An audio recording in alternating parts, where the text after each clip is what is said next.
દિવ્યા રૂપનાથવાળા છે. મારા મેરેજને 12 વર્ષ થયા પણ મને કંઈ સંતાન નહીં હતું. પછી મારી ફ્રેન્ડે મને અહીંયા રૂપલ હોસ્પિટલનું એડ્રેસ આપ્યું. પછી રૂપલ હોસ્પિટલમાં આવીને પછી રૂપલ હોસ્પિટલમાં આવી પછી બ્લોસમમાં અમને બોલાવ્યા ને IVF માટે ટ્રીટમેન્ટ આપી. ને IVFમાં પહેલી સાયકલમાં મારું રિઝલ્ટ આવી ગયું. રૂપલ મેડમે જેમ ટ્રીટમેન્ટ કરી તે પ્રમાણે બધું જેમ કીધું તેમ કર્યું. અમારું રિઝલ્ટ આવી ગયું પહેલી જ સાયકલમાં. અગાઉ અમે બહુ દવા પણ બહુ કરેલી હતી પણ એમાં કોઈ રિઝલ્ટ આવેલું જ નહીં હતું.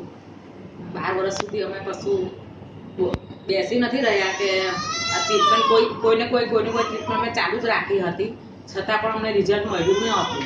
પછી એમની બેનપણીએ અમને અહીંયા એડ્રેસ આપ્યું, અમે અહીંયા આવ્યા પછી અમને રિઝલ્ટ મળ્યું છે સારું અને અમે ખૂબ એમના આભારી છીએ. રૂપલબેનના રૂપલબેનનો સ્વભાવ સારો છે, સ્ટાફના માણસો પણ સરસ છે, સારા છે સ્વભાવના, એ લોકોનું કામકાજ પણ સારું છે અને બ્લોસમના પણ બધા મેમ્બરો સારા, તેવી રીતે રૂપલ હોસ્પિટલના પણ બધા સ્ટાફ સારો છે. બધી રીતે જે જોઈએ તે હિસાબે અમને સગવડ મળી જતી હતી.